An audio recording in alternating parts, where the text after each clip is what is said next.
అందరికీ నమస్కారం. ఈ వీడియో చూసే ముందు ఒక లైక్ చేసి ఓం విష్ణుదేవాయ నమః అని కామెంట్ చేయండి. మీరు ఇచ్చే ఒక చిన్న లైక్ నా ఛానల్ గ్రోత్కి చాలా సహాయపడుతుంది.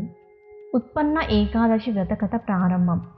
పూర్వకాలంలో సత్యయుగంలో మురాసురుడు అనే రాక్షసుడు ఉండేవాడు.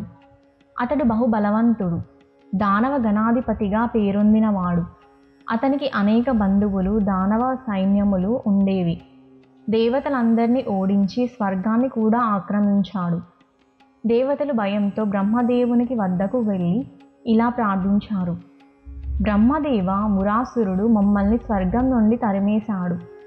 ఇప్పుడు మేము ఎక్కడికి వెళ్ళాలి? మాకు రక్షణ దొరకడం లేదు. బ్రహ్మదేవుడు వారిని శ్రీ మహావిష్ణువును ఆశ్రయించమని ఉపదేశించాడు. వెంటనే దేవతలు విష్ణుదేవుని వద్దకు వెళ్ళి నమస్కరించి ఇలా అన్నారు: ప్రభు, మురాసురుడు అనే రాక్షసుడు మా సమస్త లోకాలను కబలించాడు. మీరు మాత్రమే మాకు రక్షకుడు. విష్ణువు చిరునవ్వు చిందించి ఇలా అన్నాడు: భయపడవద్దు దేవతలారా, ఈ రాక్షసుని సంహరించడానికి తగిన సమయం వచ్చినప్పుడు నేను స్వయంగా ఒక మహాశక్తిని ప్రదర్శిస్తాను.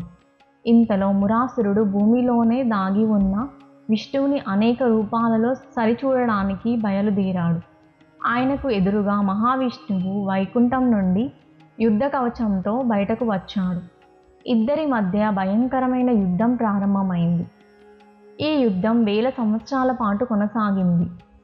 చివరికి విష్ణువు కొంత అలసట చెందాడు.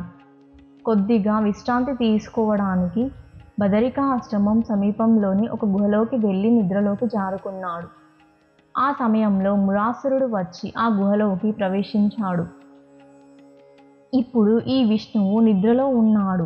ఇదే సరైన సమయం. ఇప్పుడే నేను ఇతన్ని సంహరిస్తాను. అతడు ఆయుధం ఎత్తబోతున్న సమయంలోనే ఆ గుహల్లో నుండి ఒక ప్రకాశవంతమైన దేవకన్య ఉద్భవించింది. ఆమె చేతుల్లో చక్రాయుధం, కన్నుల్లో గోపాగ్నులు మెరుస్తూ ఆమె రూపమే దివ్యమైన శక్తిలా కనిపించింది. ఆమె మురాసురునిపై దాడి చేసి యుద్ధం చేసింది. చివరికి అతనిని తన శూలంతో ఛేదించి సంహరించింది. ఆ సమయంలో విష్ణువు నిద్రలేచి ఆ దేవకన్యను చూశాడు. ఓ దేవి, నీవు ఎవరు? ఈ రాక్షసుడు నాశనం కావడానికి నీవు ఎవరి వల్ల పుట్టావు అని అడిగాడు. దేవకన్య వినయంగా ఇలా చెప్పింది: ప్రభు, నేను మీ శరీరం నుండి పుట్టిన శక్తిని.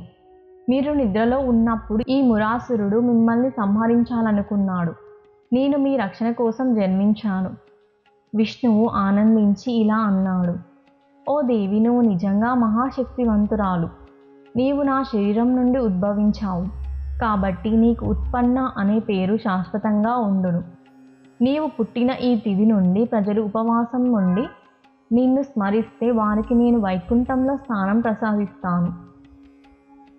అదే రోజు కార్తీక బహుళ ఏకాదశి అంటే ఉత్పన్న ఏకాదశి అని ప్రసిద్ధి చెందింది. ఈ వ్రతం చేయడం వలన కలిగే ఫలితాలు: ఈ రోజున ఉపవాసం చేయడం వలన పాపాలు నశించి పుణ్యఫలములు కలుగుతాయి. విష్ణు భక్తులు ఈరోజు జాగరణ చేసి హరినామ స్మరణ చేస్తే వారు మోక్షం పొందుతారు. ఉత్పన్న ఏకాదశి వ్రతాన్ని చేసిన వారికి 1,00,000 యజ్ఞాల ఫలితమంతా పుణ్యం కలుగుతుంది. పితృదేవతలు తృప్తి పొందుతారు. పూర్వజన్మ పాపాలు కరిగిపోతాయి. సమాప్తి. ఉత్పన్న ఏకాదశి అనేది ఏకాదశి వ్రతాలలో మొదటిగా చెప్పబడుతుంది. ఈ రోజున విష్ణువుని పూజించి ఉపవాసం ఉండి రాత్రి జాగరణ చేస్తే జన్మ మరణ చక్రం నుండి విముక్తి కలుగుతుంది. అందరికీ ధన్యవాదాలు. ఈ కథ ఎలా ఉందో కామెంట్ చేయండి. మరెన్నో కథలతో మీ ముందుకు వస్తాను. అంతవరకు ఉంటా మరి. Thank you.